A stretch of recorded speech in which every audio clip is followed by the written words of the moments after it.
Assalamualaikum warahmatullahi wabarakatuh.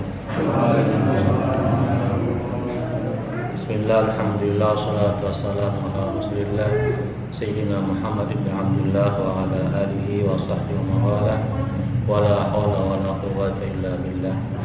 Amma ba'du fa ya ayyuhal muhdirat usikum wa nafsu Allah faqad faza muttaqun. Alhamdulillah, Bapak-bapak, Ibu-ibu yang dirahmati Allah, kita bisa melanjutkan kembali. Kemarin sampai kepada sebentar lagi ini hadis tadi.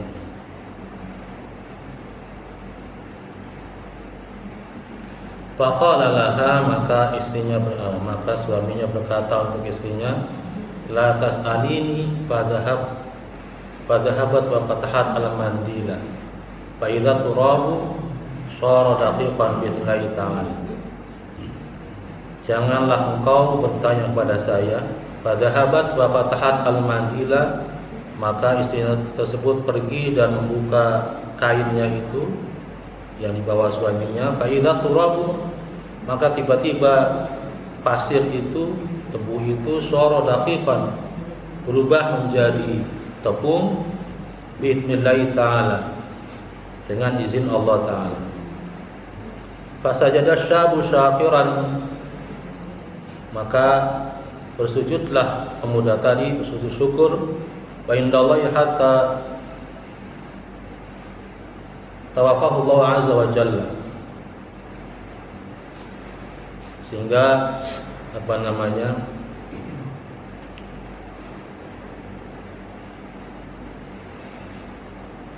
keluarga tersebut diwafatkan Allah dalam keadaan Islam semuanya.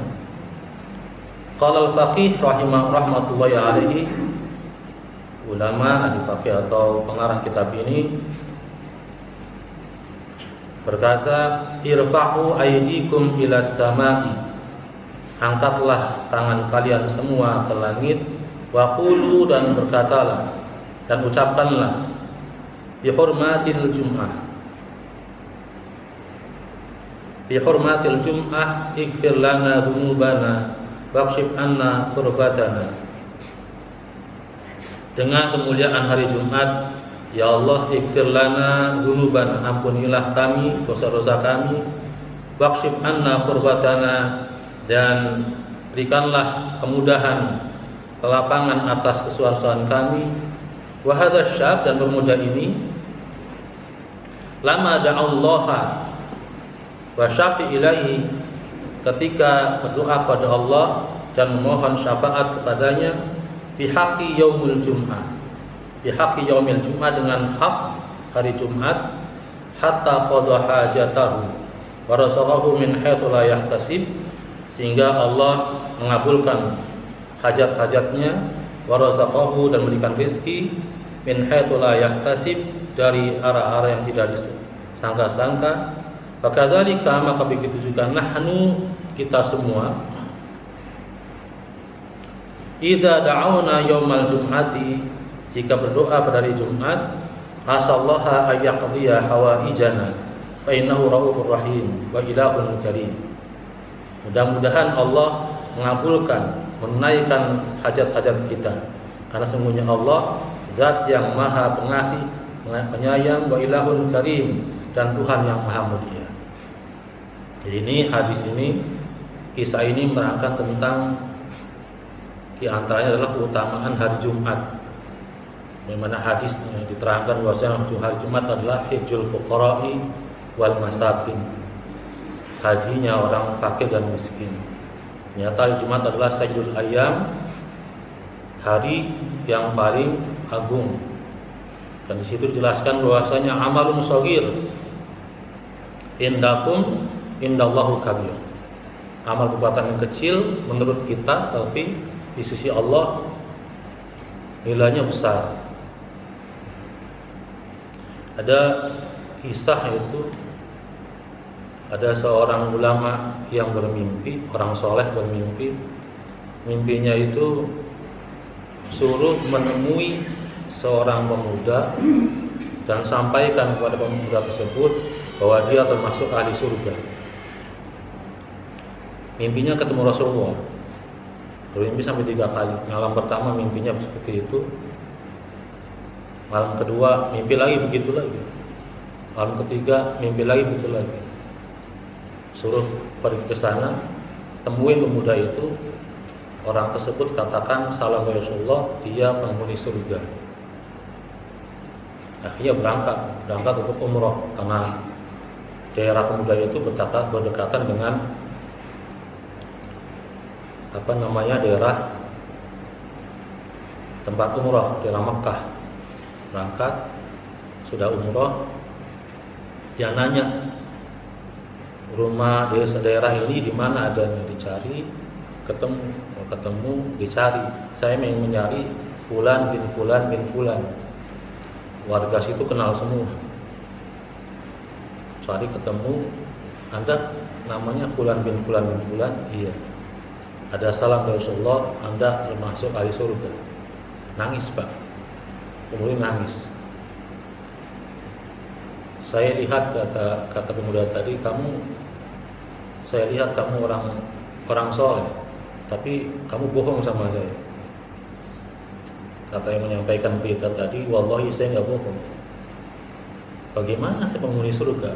Sekampung ini kenal sama saya. Saya ini orang bangsa, orang yang paling brengsek ya saya, orang yang paling nggak berguna ya saya. Kenapa Rasulullah berikan salam saya termasuk ahli surga? Kata si orang solehnya tadi, coba pikir-pikir, ada amalan apa yang membuat kamu bisa dapat salam dari Rasulullah? Dia mikir, nggak ada perbuatan baik saya. Pasti ingat lagi. Pasti ingat, iya ada paling satu. Ada seorang keluarga suaminya meninggal, dan saya bersumpah karena termasuk orang nggak punya, saya bersumpah setengah gaji saya bagi ke istrinya, jandanya, dan anak-anak yatimnya.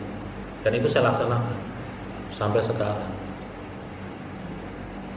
Itu yang mungkin menyebabkan Rasulullah kirim salam termasuk ahli surga. Dia duduk nangis. Ayo ikut saya, kata orang soleh tadi. Kita ke Mekah. Kata muda tadi, saya ini walaupun dekat dengan Mekah, saya nggak pernah berangkat ke sana. Jadi saya mandi dulu, berangkat, sujud sampai meninggal di situ. Akhirnya husnul khotimah. Dan ini hadis mengangkat tentang kisah ini ada kaitannya dengan hari Jumat. Keutamaan hari Jumat, di mana ada satu waktu yang Allah mustajab doanya, maka harus dicari. Kila para ulama mengatakan bahwasanya itu adalah hari Jumat, waktunya pada asar. Sebagian ulama pendapat begitu. Tapi Allah rahasiakan kapan waktu, maka disunahkan pada hari Jumat perbanyak sholawat, kemudian perbanyak baca doa. Al-hadis as-sabi, hadis yang ke-7, An Abdus Somad bin Mughfal qala sami'tu anna Wahb bin Munabbih radhiyallahu anhu yaqulu. Dari Abdus Somad bin Mughfal berkata, saya mendengar bahwasanya Wahab bin Munabbih, semoga Allah meridainya, yaqulu berkata, qara'tu fi akhir az-Zabur Dawud sallallahu alaihi. Saya membaca di akhir kitab Zabur Nabi Daud. Salafina sitran, ada 30 baris. Qala berkata, ya Daud, wahai Daud, hal tadri ayul mu'min ahabbu ilayya an atila hayatahu. Wahai Daud, ini firman Allah berfirman, wahai Daud, apakah kamu ingin tahu orang mukmin yang bagaimana, yang saya suka untuk dipanjangkan umurnya? Qala, berkata Nabi Daud, la, tidak, saya tidak tahu ya Allah. Qala, Allah berfirman, alladzi idza qala la ilaha illallah iksha'arra jilduhu, yaitu orang yang jika mengucapkan kalimat la ilaha illallah iksya'arra jilduhu, bergetar kulitnya, wa ta'adat mafasilahu, dan lunglai persendiannya saking takutnya. Fa ini maksudnya saya akrahu lahu bidzalika al-maut, sungguhnya saya tidak suka baginya bidzalika, dengan keadaan dia dengan mengucapkan la ilaha illallah bergetar kulitnya, al-mautu, kematian untuknya. Kama yakrahul walidu liwaladihi, sebagaimana tidak sukanya seorang ayah, seorang orang tua liwaladihi, kepada anaknya. Walakin la budda lahu, akan tetapi harus baginya, minhu, inni uridu an asarrahu fi dari siwa hadzal dar, sungguhnya saya ingin membahagiakan dia, fi dari, di sebuah rumah, di sebuah negara, sebuah kampung, siwa hadzal dar, selain kampung ini. Fa inna na'imaha bala'un wa rahabuha syiddatun wa fiha aduun la ya'lunakum qabala. Fa inna na'imaha, karena sungguhnya kenikmatan yang ada di dunia itu, bala'un, merupakan cobaan, wa rahabuha, dan kemudahan di dalamnya, syiddatun, adalah siksaan. Wa fiha, di dalamnya, di dalam dunia itu, aduun, ada musuh, la ya'lunakum khabala, yang tidak takut apa-apa. La yajri mannakum kamajrid dam, yang dia bisa mengalir di antara kalian semua, dia bisa berjalan kamajrid dam, sebagaimana berjalannya mengalirnya darah. Min ajli dzalika, oleh karena itu, ajiltu awliyai ilal jannati, saya segerakan kekasih-kasih saya, wali-wali saya, ilal jannati, ke surga. Lawala dzalika, kalau bukan karena itu, lama mata Adamu wa waladuhu hatta yanfukhu fis suri, kalau bukan karena itu maka pastilah Nabi Adam tidak akan mati dan anak-anaknya, hatta yanfukhu fis suri, sehingga ditiupkanlah sang sangkakala. Qalu la ya'lunakum khabala, ay la yuksiruna fi fasadi umurihim. Ucapan Allah, firman Allah, la ya'lunakum khabala, adalah artinya, maksudnya la yaksuruna fi fasadi umurihim, tidak akan mengurangi dalam hal merusak urusan-urusan mereka. Wal khabal al fasad, dan khabal ada artinya kerusakan. Jadi dalam hadis ini bahwasanya Imam Wahab bin Nabi menemukan 30 baris dalam Zabur Nabi Daud. Allah berfirman, sesungguhnya Allah ingin memanjangkan usia kekasih-kekasihnya, yaitu orang-orang yang mengucapkan la ilaha illallah dan bergetar kulitnya, wa ta'adat mafasilahu, dan lunglai persendiannya karena saking takutnya sama Allah. Ingin sekali memanjangkan usia para kekasih-kasihnya. Akan tetapi kata Allah, saya ingin membahagiakan mereka di satu negeri, di satu kampung yang bukan kampung ini, berarti kampung akhirat maksudnya. Kenapa? Karena kampung dunia itu na'imuha bala'un, kenikmatan yang ada di dunia itu adalah merupakan cobaan. Barakatuha, dan kekayaan dan kemudahan di dalamnya adalah syiddatun, bisa juga merupakan sebuah siksaan.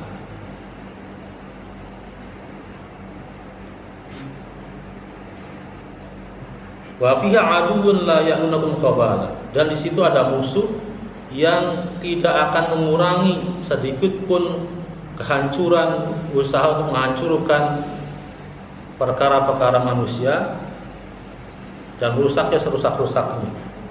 Itu adalah iblis laknatullah alaihi. Dan dia, kata Allah, firman Allah, si setan itu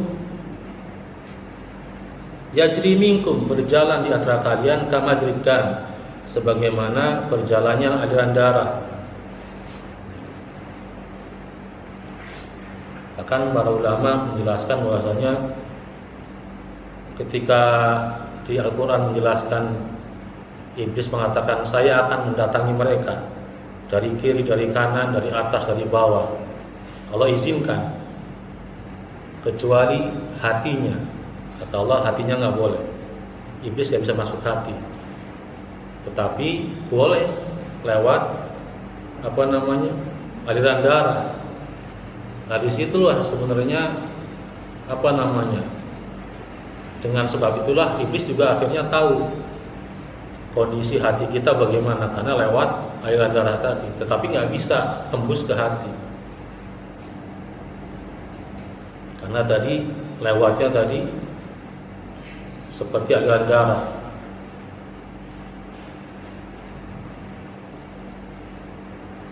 Kalau tidak begitu, kata Allah, firman Allah, maka saya tidak ingin min ajli dzalika, oleh karena itu, karena di dunia itu kenikmatannya adalah cobaan dan kesenangannya adalah siksaan dan ada musuh yang nyata. Oleh karena itu, ajil tu awliyai ilal jannah, saya segerakan kasih-kasih saya untuk segera masuk surga. Kalau bukan karena itu, lama mata Adam wa waladuhu hatta yanfukhu fis-sur, Nabi Adam dan anak-anak turunannya tidak akan saya matikan sehingga ditiupnya sang sangkakala, artinya sehingga datangnya hari kiamat.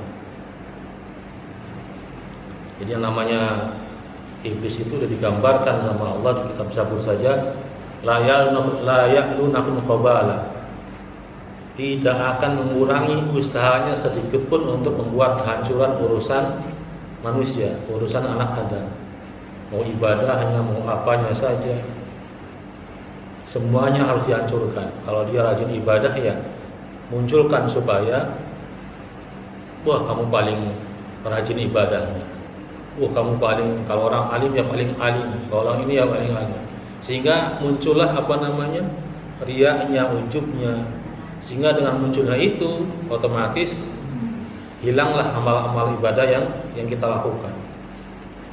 Maka ketika ada muncul bisikan seperti itu, ucapan saja alhamdulillah. Wah ini paling ini alhamdulillah. Berarti kan kembali ke Allah lagi. Karena memang pujian itu semuanya kembali kepada Allah. Yang namanya iblis kan, kita rasanya gitu aja. Di sholat saya paling khusyuk, pasti ada bisikan seperti itu. Wah saya paling khusyuk. Udah alhamdulillah. Sehingga gugurlah jebakan-jebakan iblis tadi. Wa bihadzal isnad, dengan sanad ini riwayatun an Anas bin Malik radhiyallahu taala anhu qala, dari Anas bin Malik semoga Allah meridhoinya, qala berkata, qala Rasulullah SAW, bersabda Rasulullah SAW, man qala la ilaha illallah, siapa yang mengucapkan la ilaha illallah, wa maddaha, dan memanjangkan kalimat la ilaha illallah, hadamat lahu arba'atu alafi dzambin minal kabair, Allah hancurkan baginya 4.000 dosa dari dosa-dosa yang besar. Makanya ketika kita setelah itu kita berpikir falam annahu la ilaha illallah, ternyata hadisnya ini, man qala la ilaha illallah wa maddaha, dan memanjangkan la-nya, la pertamanya tadi, maka Allah hancurkan baginya 4.000 dosa dari dosa-dosa besar. Ternyata hadisnya ada banyak. Jadi bukan wah ini nih dalilnya nggak ada nih. Ternyata ada. La ilaha illallah. Qalahu Ali radhiyallahu taala anhu. Sayyidina Ali berkata tentang hadis tadi, wa warada fi majlis tafsir al-Qur'an al-Syekh Imam Az-Zahid Al-Yaqub Al-Kasai rahimahullah taala. Dan disebutkan dalam majlis tafsir Quran di Syekh Imam Az-Zahid Yaqub Al-Kasai rahimahullah taala, anna Hazim bin Walid, bahwasanya Hazim bin Walid marada, sakit,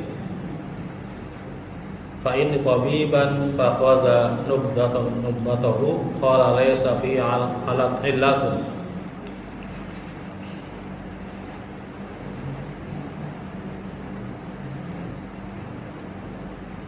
Bahwasanya Hazim bin Walid itu sakit dan sesungguhnya saya adalah seorang dokter.